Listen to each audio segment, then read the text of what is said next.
오늘 시승할 차량은 제네시스의 GV70입니다.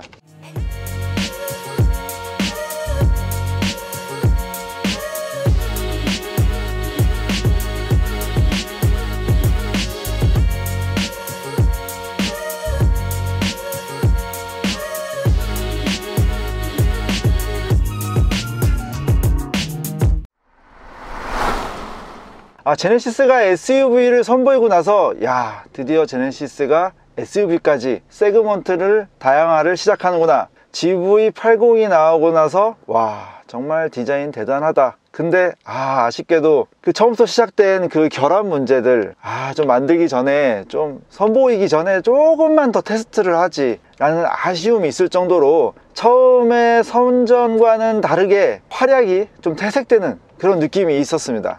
그런 부분은 참 아쉽죠. 이번에도 스타트는 매우 성공적인 것 같아요. 어떤 분들이 GV70을 선택하실지, 국산차 오너들이 볼 수 있는 GV70을 보는 시선, 수입차만을 타오던 오너들이 국산차로 다시 한번 넘어올 수 있는 계기가 될 수 있는지, 수입차 오너에서의 시선, 그런 부분들을 염두해서 지금부터 한번 리뷰를 찍어보도록 하겠습니다. 지금 현재 저희가 타고 있는 시승 차량 같은 경우에는 가격이 6,880만원입니다 6,880만원.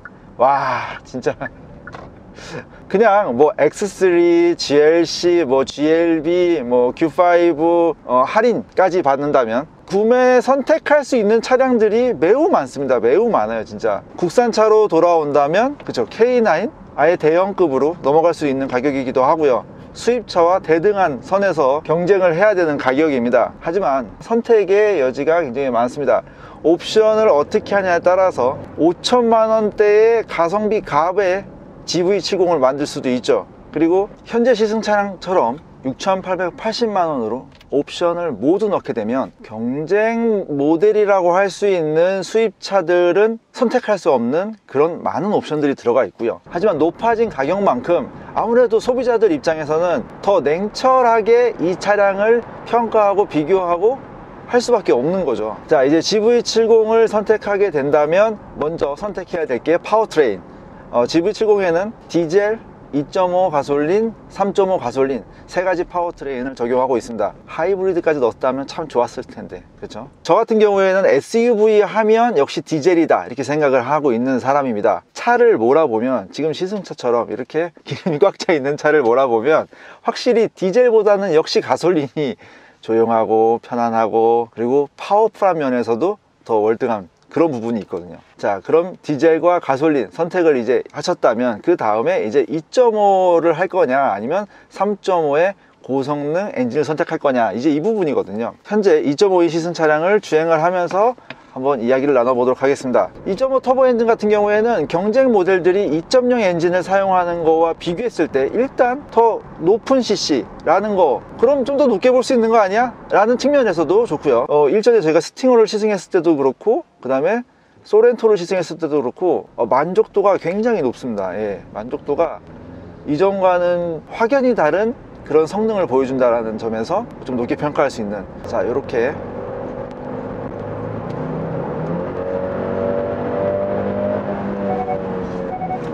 좀 전에 저희가 시작하면서부터는 도심 구간에서 천천히 가다서다를 반복했을 때는 굉장히 부드럽게 주행이 가능합니다. 풀엑셀을 하게 되면 급변하면서 파워풀한 성능을 보여주죠. 가변형입니다. 그러니까 현대자동차가 똑똑하게 스마트 스트림 엔진을 적용을 했어요. 저속에서는 MPI죠. 그러니까 기본적인 가솔린 엔진처럼 구동을 하다가 정말 필요할 때만 직분사 엔진의 주행을 이어주면서 이끌어가는 거죠. 그러니까 기본적으로 2.0 GDI 엔진보다 저속에서 부드럽고 조용하고, 그 다음에 고속에서는 GDI 엔진의 효율성을 끌어내게 되는 거죠. 잘 달립니다. 잘 달려. 이 정도 성능이면은 사실 일반적인 소비자들에게는 충분한, 부족함 없는 파워를 느끼실 수 있는 성능이라고 볼 수 있을 것 같아요. 다만 재원상의 파워를 보고 나서 이 차량에 기대를 가지고서 지금 풀악셀을 때린다면 뭐지? 소렌토보다 조금 다른 이 느낌 뭐지? 약간 이런 생각을 하실 수 있어요. 그러니까 저희가 소렌토 2.5 터보를 주행을 했을 때 느꼈던 그 파워풀한 그런 부분들이 이 차에서는 조금 덜한 그거 뭐지? 그 부분은 아무래도 이 차급이 좀 다르죠. 그러니까 제네시스가 추구하는 거는 고급, 그렇다 보니까 정숙성 및 모든 부분에서 더 부드럽고 조용하고 운전자가 더 편하게 느끼게 한다는, 차가 모든 거를 다 맡고 있는 기본적으로 정숙한 차량이다 보니까 운전자가 그 부분을 좀 덜 느끼는, 그나마 우리가 지금 고속으로 달린다고 느낄 수 있는 부분은 이 사운드, 액티브 사운드. 만약에 액티브 사운드를 꺼놓고 에코 모드에서 쭉 달리게 되면 아마 100km를 달리고 있는 중간에도 약 느낌적으로는 한 60에서 70km를 달리고 있나? 약간 이런 느낌? 자, 그리고 일상적인 주행을 하는 데 있어서는 역시 부족함이 전혀 없는 파워트레인을 가지고 있거든요. 자, 파워와 관련된 부분은 뭐 그렇게 얘기를 할 수 있을 것 같고, 이제 핸들링의 첫 시장은 역시 이 스티어링 휠에서부터 오는 거거든요. 이전의 현대차들과는 다르게 굉장히 두툼합니다. 스티어링 휠이 굉장히 두꺼워요. 두꺼우면은 운전자가 어떤 걸 느끼냐면 이 차량이 좀 단단하고 더 묵직하겠구나 라는 어떤 그런 감성적인 느낌을 주거든요. 그럼 저속에서 움직였을 때는 확실히 묵직하다, 핸들링 또한 묵직하다, 약간 이런 느낌을 줘요. 스포츠 모드에서는 다양한 부분에서 스포츠화가 됩니다. RPM을 쓰는 게 달라지죠. 그 다음에 두 번째가 핸들링이 묵직해집니다. 그래서 이렇게 차선 변경을 급차선으로 할 때도 꽤 칼같이, 차량이 뭐 엄청 크지도 않고 이러니까 더 재밌는 그런 느낌을 주고요. 자, 그 다음에 세 번째로 바뀌는 게 서스펜션. 차가 기본적으로 하드한 편이거든요. 근데도 좀 더 단단해지는, 차이가 좀 느껴지는 정도. 에어 서스펜션처럼 막 팍 이런 건 아니지만 좀 더 단단해졌네, 좀 더 차가 좀 튀고 있구나, 지금 더 단단해져서, 이런 느낌을 더 전달하고요. 그 다음에 네 번째가 또 있습니다. 바로 브레이크를 두 가지로 두고 있어요. 컴포트와 스포츠로.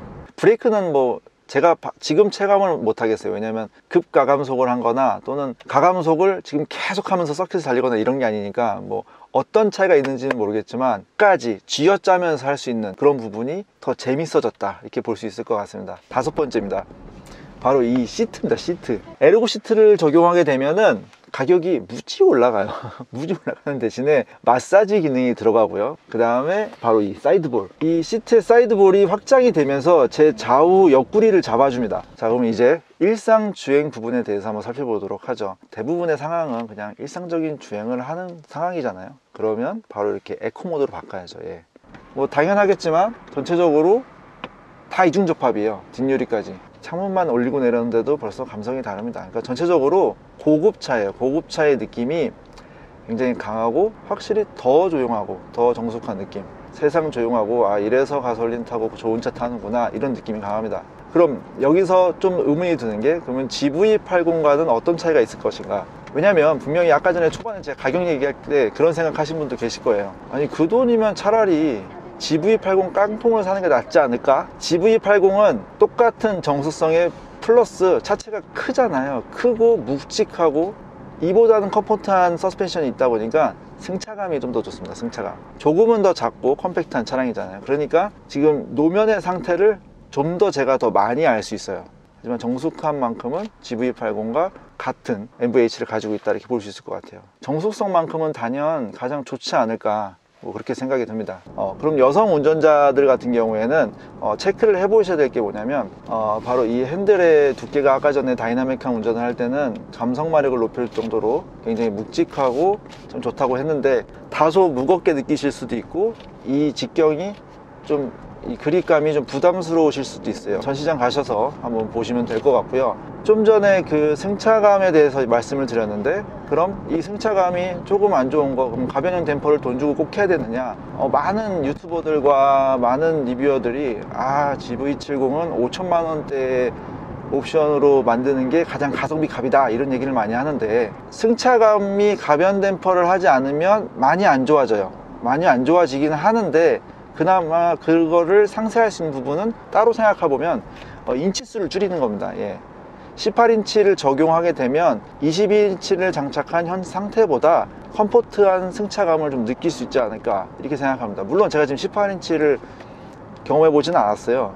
이전에 GV80에서 휠 사이즈에 따라서 승차감이 다르다는 것을 경험했기 때문에 이렇게 말씀을 한번 드려봅니다. 세단 말고 SUV를 선택하는 여러 가지 요소 중에 뭐가 있냐면 바로 이 운전을 하는 데 있어서의 시야가 있거든요.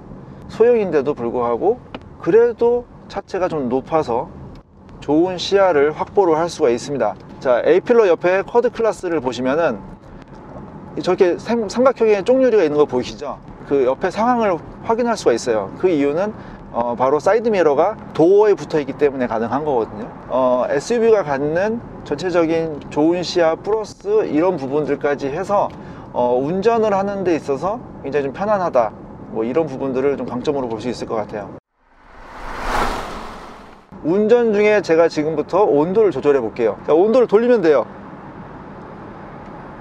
요즘 최근 들어서 자꾸 터치로 이제 적용을 많이 합니다. 아무래도 좀 터치를 적용하면 조작하기가 사실 힘들어요. 특히나 지금처럼 주행을 하면서 이 부분을 터치한다는 거 사실 쉽지 않거든요.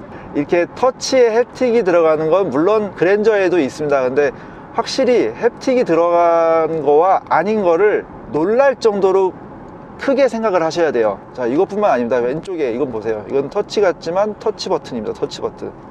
한 가지의 버튼, 큰 버튼이긴 한데 조작이 가능하고요. 여기 이쪽뿐만 아니라 여기 오른쪽에도 자, 이렇게 버튼입니다. 버튼. 내기, 외기. 스포츠 모드 변경은 바로 이 버튼인데요. 토글 방식의 버튼이 훨씬 다이얼보다 좋다라고 생각을 합니다. 왜냐면 더 올린다고 해서 스포츠 모드로 넘어가는 게 아니에요. 예.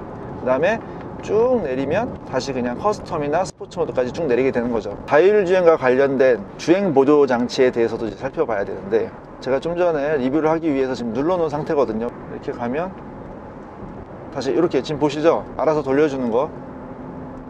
예. 그러니까 엑셀링은 제가 하고 있지만 핸들은 본인이 조정을 해주는 거죠. 뭐 이런 기능들 굉장히 좋고요. 팰리세이드에 이게 안 돼서 제가 지금 굉장히 아쉽게 생각하는 부분이거든요. 자, 현대기아차 통틀어서 최신 프로그램이 들어가 있다 보니까 편안합니다. 자, 그게 어느 정도냐, 고속도로에 올라타서 주변의 차량들을 인지해서 깜빡이로 차선 변경을 하는 것까지, 예, GV80에 들어가 있는 시스템이죠. 예, 똑같은 시스템이 들어가 있습니다. 스티어링 휠이 현대자동차 대부분이 다 3스포크 휠로 되어 있는데 지금처럼 2스포크로 되어 있다 보니까 손을 얹고 가기가 굉장히 편해요. 여기다 손을 놔도 좋고 여기다 손을 놔도 좋고 굉장히 편합니다. 그리고 그립감도 좋아요. 자, 수입차 오너들이 제네시스를 바라보는 시선에서 구매를 해야 될지 말아야 될지라고 포인트를 잡는 건 바로 이 외관 디자인이라고 볼 수 있을 것 같은데요. 아무래도 이 엠블럼, 우리가 뭐 엠블럼이 다지 라고 말은 하지만 사실 그 엠블럼에는 그 회사가 가지고 있는 역사, 히스토리, 뭐 모든 것들이 다 담겨 있잖아요. 뭐 실내 브랜드 가치, BMW 벤츠를 꼭 가지고 싶다면 사실 그분들은 BMW 벤츠를 가시면 될 것 같고요. 만약에 그게 아닌 시선으로 본다면 지금 현재 제네시스의 외형 디자인을 높게 평가할 수 있는 이유는 이전까지는 뭔가 다른 브랜드가 오버랩되는 디자인이었는데 제네시스 고유의 디자인을 이제 만들어가고 있다 라고 볼 수 있기 때문에 좀 좋게 평가할 수 있을 것 같습니다. 굉장히 디테일하고요. 특히 이 본넷 라인은 럭셔리 세단스럽게 확실히 고급스러운 느낌이 있습니다. 그리고 디테일도 있죠. 바로 이렇게 크롬을 같이 적용했다 하더라도 약간 다크 크롬을 적용하고 이쪽은 그냥 일반 크롬 테두리, 그 다음에 아래쪽까지 이 컬러감의 차이를 둔 것만으로도 디테일하다고 볼 수 있겠고요. 제가 좀 아쉬운 부분은 바로 이 아래쪽에 크롬 부분. 그래서 만약에 이 차량을 제가 구매한다면 스포츠 패키지를 가게 되면 이게 검은색으로 되어 있잖아요. 현재 일반 스탠다드 모델을 뽑아서 이 부분을 랩핑을 해서 좀 스타일을 좀 살릴 수 있지 않을까, 뭐 그런 생각을 한번 해봅니다. 제네시스 디자인은 헤드라이트 두 줄이 이어져서 이 끝에 테일램프 두 줄까지 이어지는 이 라인들, 뭐 이런 부분이 포인트라고 볼 수 있는데요. 이 측면에서 보이는 이 유려하면서도 중후하고 약간 뒤쪽이 약간 눌러준 느낌이잖아요. 그렇다 보니까 제네시스 GV80에서 GV70도 럭셔리한 그런 우아한 라인을 가지고 있다 이렇게 볼 수 있을 것 같고요. 꽤 깁니다. 전장이 예전에 그랬었어요. 마칸이 처음 출시됐을 때 꼬맹이 SUV인 줄 알았는데 막상 출시되고 나서 보니까 오, 차 큰데? 약간 이런 느낌이었거든요. 지금 GV70을 보는 제 시선이 바로 그렇습니다. 경쟁 모델이라고 할 수 있는 GLC라든지 뭐 그런 차량들보다 전장이 조금 더 깁니다. 제가 키가 183이거든요. 그렇게 커 보이지 않는데 라고 느끼는 이유는 높이는 좀 낮습니다. 좀 더 차체에 안정감이 있어 보이는 디자인을 가지고 있다고 볼 수 있을 것 같습니다. 휠은 21인치가 적용되어 있는데요, 그래도 가성비 갑이라고 할 수 있는 그 5천만 원대를 하면서 18인치 적용하는 거 나쁘지 않다라고 생각을 합니다. 전면부에 비해서 후면 디자인은 조금 디테일이 좀 적나? 이렇게 생각할 수도 있는데, 사실 그런 느낌은 일부러 준 것 같아요. 이 필러가 떨어지면서 하는 이 부분이 저는 굉장히 멋있다고 생각하거든요. 이 부분이 약간 벤틀리스러운 우아한 라인을 이쪽에서 조금 허세처럼 보여주는 그런 느낌이 있고요. 디테일한 부분은 사실 이런 부분이죠. 이제 범퍼 하단 쪽, 항상 타원형 또는 가로 형태의 어떤 머플러 티만 보다가 이렇게 서 있는 모습의 세로 형태를 보니까 굉장히 이색적으로 느껴집니다. 좀 아쉬운 부분은 바로 이 와이퍼 부분이 스포일러 아래쪽으로 들어가 있어서 히든으로 돼 있던 그런 것까지 해줬다면 좀 더 고급스러워 보이지 않았을까, 이런 생각을 해봅니다. 그리고 뒤쪽에 트렁크를 열 수 있는 버튼은 바로 여기에 있습니다. SUV 하면 역시 트렁크를 봐야 하는데요, 트렁크가 넓고 생각보다 깊숙합니다. 하지만 높이가 생각보다 훨씬 낮아요. 제가 한번 앉아볼게요. 이렇게 앉았을 때 지금 보이시나요? 제가 그동안 다른 SUV들을 앉았을 때와는 전혀 다른 느낌이죠. 지금 보시는 이 넓은 면을 보시면 안 되고 이 어깨 부분을 보셔야 돼요. 예. 굉장히 스포티한 느낌으로 트렁크 라인이 이렇게 누워있다 보니까 높은 짐을 싣기가 좀 어렵다는 거. 네, 그래도 좋게 보는 부분이 고급스러움이거든요.